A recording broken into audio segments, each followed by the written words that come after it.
Hey guys, just wanted to go over activity 14-1 with you guys. I just posted 14-2, which is due tomorrow. I also sent out a message in our classroom. My Remind app was deleted or not deleted. It reset somehow. I don't know. I clicked on the app. I had to re-sign in, and none of my classes were there. So anyway, some of you have already joined, so that's good. The more the merrier. So here it is. This is activity 2. 14-2 is right here. So activity, let's see, activity 14-1. Here's the image of it. All right, so let me zoom in on this here since we're doing it this way. I do want to do a Google Meet with you guys every Tuesday, Thursday. 2 to 2:30. I invited all of you through my calendar, so you probably got emails on that. So, anyways, hope things are still going well. Looks like there might be some good news in New York. It's maybe slowing down a little, but I don't know. You can't take it.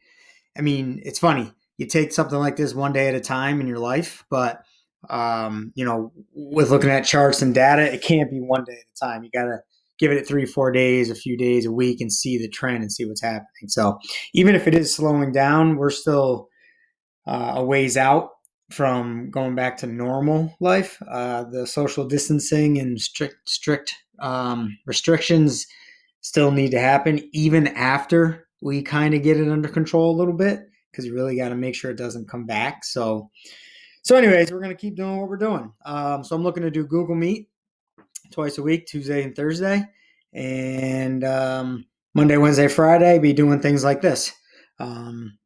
Recording my screen here, publishing that, and going over work on here, maybe teaching some new stuff. But anyways, here we go. So 14-1, here we go. Estimate the age of an adult skull by studying the cranial suture marks. Compare, contrast a newborn and young child skull to the skull of an adult. Here we go. Part A. Use figures 14-18A and 14-18B and showing the relationship between age and skull determine the approximate age, right? So actually, what I can do here is if I go here, and I have all these. Oh, wait, what? Oh, no. Hold on. Oh, there it is. Yeah, so if we go to, I believe it is right. Is this it? No. Where is it? 14. Here, hold on, guys. Oh, it's right there, underneath the teeth. Here we go.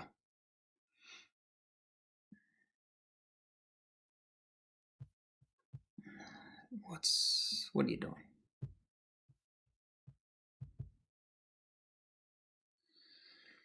All right, so that's not really working out for me here. There we go. Okay, zoom in. Okay, all right. So now, here we go. So maybe one back out. All right, so you got 14A, you got 18A, 14-18B, and the first, hold on, sorry guys. All right, so the first thing in part A. All right, what is the lambdoidal and sagittal suture fused, and the coronal sutures are not fused, right?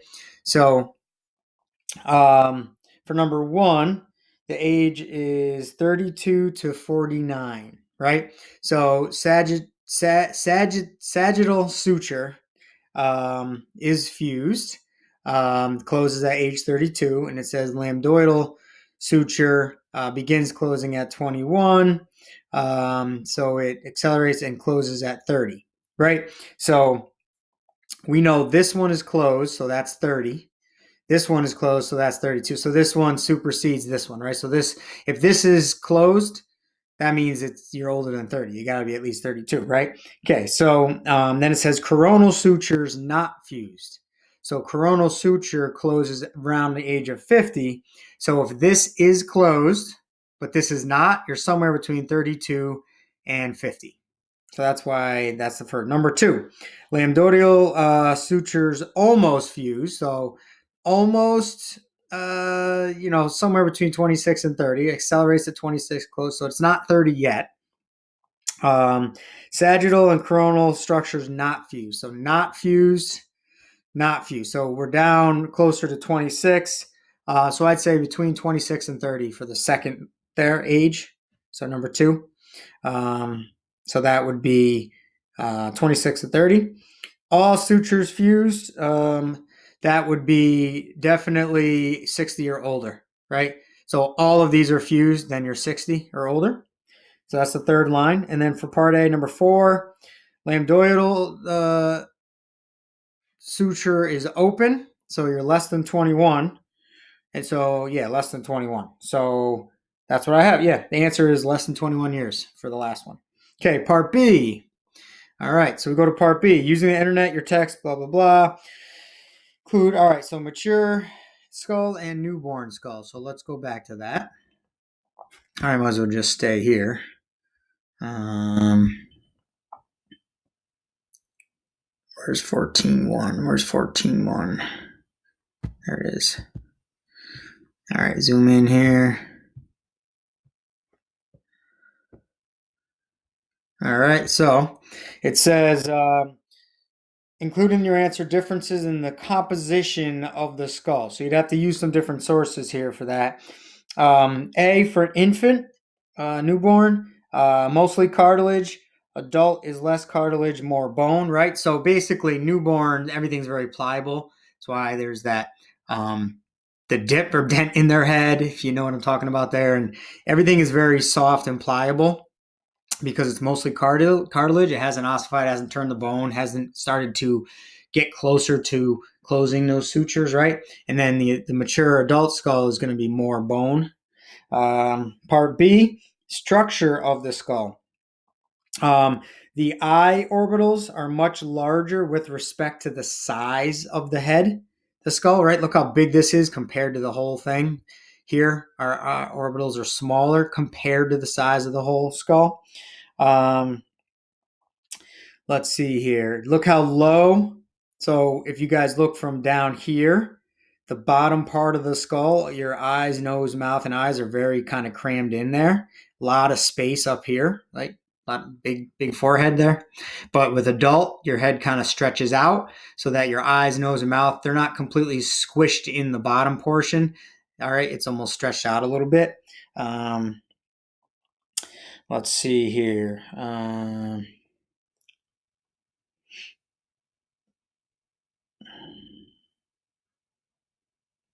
Let's see, what else? That's it. Let's see. Part C, ratio of skull to body size. Babies and infants have enormous heads compared to the size of their body. So infants, 1 to 4, and then adult is 1 to 7. So that, I'm looking at the answer key. I cheated. You'd have to look that up.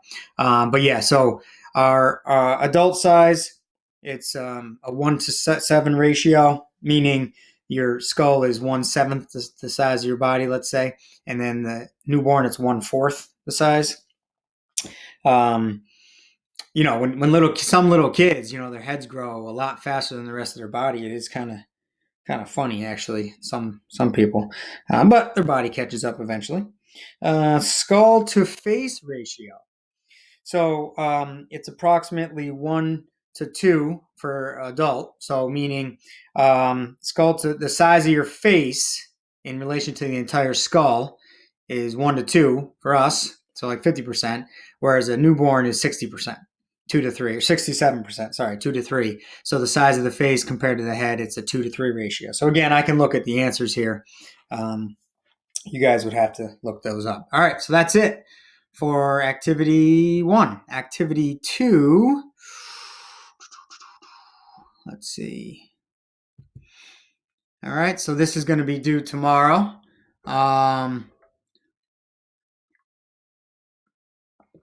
Let's see. You're going to be referring to chapter 14, obviously. and you're going to be going through, let's see here, hold on. Figures throughout the text. Okay, good. So refer to figures chapter 14 of your text to help you decide if the remains listed are from a male or female. Case 1, case 2, case 3, case 4, and case 5. And then, let's see. Yeah, then we got case 6 and case 7.